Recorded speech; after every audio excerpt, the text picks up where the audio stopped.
Egyptian civilisation ने 3000 साल से ज़्यादा अरसा इस इलाके पर राज किया। दोस्तों, सीज़न 4 में हम आपको लेके चलेंगे इजिप्ट की जादू भरी इस दुनिया में। हम जानेंगे इनकी की अचीवमेंट्स जैसे पिरामिड्स, स्फिंक्स और कैसे इनके फ़ेरोज़ ने अपनी ताकत को और अपने अकीदों को यूज़ करके अपनी कौम को गाइड किया और कैसे उनका ये इल्म आज भी हमारे लिए नॉलेज का एक ज़रिया है। Welcome to learning from history. चलिए सीज़न 4 की इस पहली एपिसोड की शुरुआत करते हैं।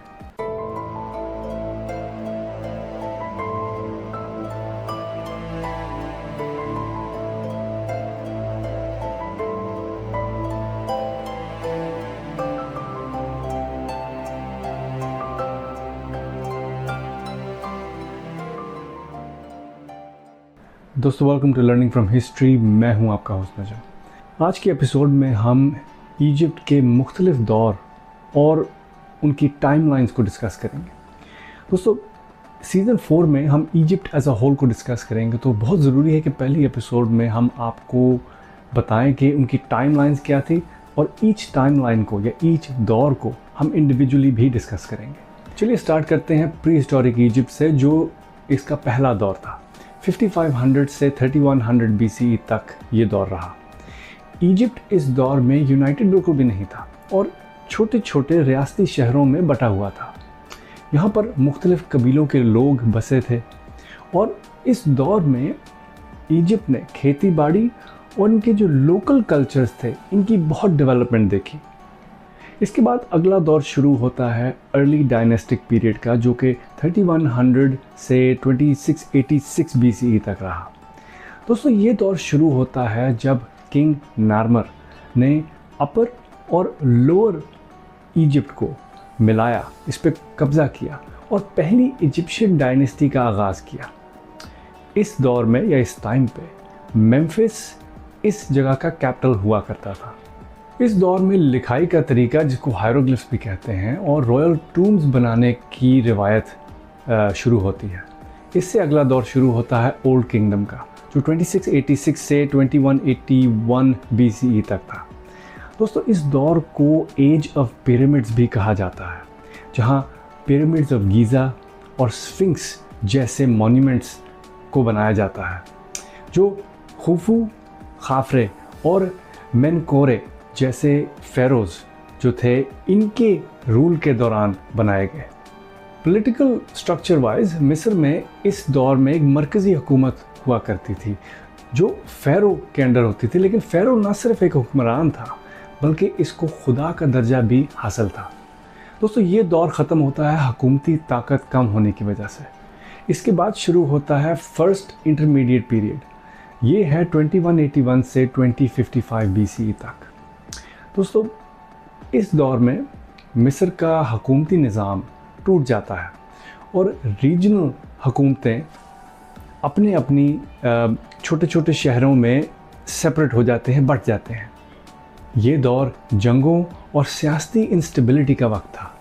इसके बाद शुरू होता है मिडिल किंगडम, जो 2055 से 1650 BCE तक था।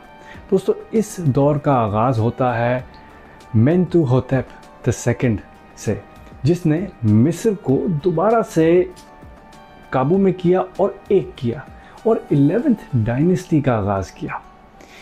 ये कैपिटल थीब्स को बना देता है और इस दौर को इजिप्ट की जो तहज़ीब है या कल्चर है, इसका गोल्डन एज भी कहा जाता है।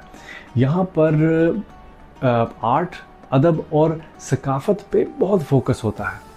इस दौर का ख़ात्मा हिक्सोस की इन्वेजन से होता है। इसके बाद शुरू होता है सेकंड इंटरमीडिएट पीरियड, जो कि 1650 से 1550 BCE तक था। हिक्सोस, जो कि एक सेमेटिक कौम थी, इसने इजिप्ट पर कब्ज़ा कर लिया और ये दौर फॉरेन रूल का वक्त था। इस दौर में हॉर्स ड्रोन चैरियट जैसी नई टेक्नोलॉजीज़ भी उभर के सामने आती हैं। आमोज द फर्स्ट आखिरकार हिक्सोस को मिस्र से निकाल देता है और ये न्यू किंगडम का आगाज़ होता है। न्यू किंगडम जो 1550 से 1070 BCE तक था। दोस्तों, ये दौर मिस्र की ताकत, दौलत और एक्सपेंशन के लिए मशहूर है। इस दौर में हतशबसुत, थुतमोस द थर्ड, अमोतेब द थर्ड और रामजीज द सेकंड, जो कि रामजीज द ग्रेट भी जाना जाता है, इन जैसे फ़ेरोज़ ने एम्पायर को बहुत फैलाया।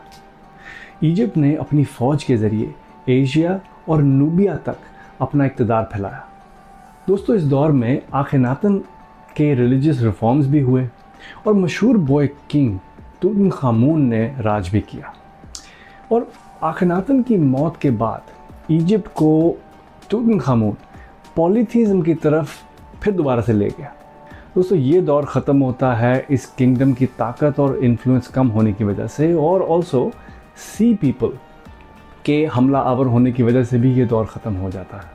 इसके बाद थर्ड इंटरमीडिएट पीरियड शुरू होता है, जो कि 1070 से 664 BCE तक रहा।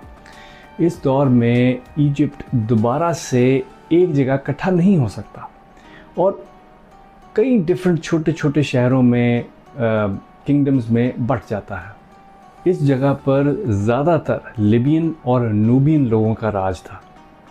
कुशाइट्स, जो कि निबियन लोग थे, इन्होंने कुछ वक्त के लिए इजिप्ट पे कब्ज़ा भी किया।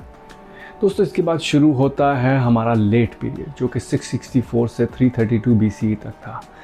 इस दौर में मिस्र को असीरियंस और पर्शियंस जैसे आउटसाइडर्स या दूसरी कौमों ने इस पे हुकूमत की। सेते डायनेस्टी, जो 26 डायनेस्टी थी, इसकी हुकूमत के दौरान कुछ वक्त के लिए मिस्र में कुछ बेहतरी या स्टेबिलिटी आई, लेकिन ये लंबे वक्त तक ना चल सके। 332 BCE में दोस्तों अलेक्जेंडर द ग्रेट ने मिस्र को फतह कर लिया और टोलेमेइक पीरियड का आगाज़ होता है। टोलेमेइक पीरियड जो कि 332 से 30 BCE तक रहता है। अलेक्जेंडर द ग्रेट के बाद उसके जनरल टोलेमी द फर्स्ट ने टोलेमेइक डायनेस्टी का आगाज़ किया और इजिप्ट पे लगभग 300 साल के करीब हुकूमत की। दोस्तों, ये तो थी इजिप्ट की एक मुख्तसर सी टाइमलाइन। एक और इंटरेस्टिंग फैक्ट आपको बताते हैं कि क्वीन क्लियोपेट्रा द सेवंथ, इस क्वीन की हुकूमत काफ़ी मशहूर है।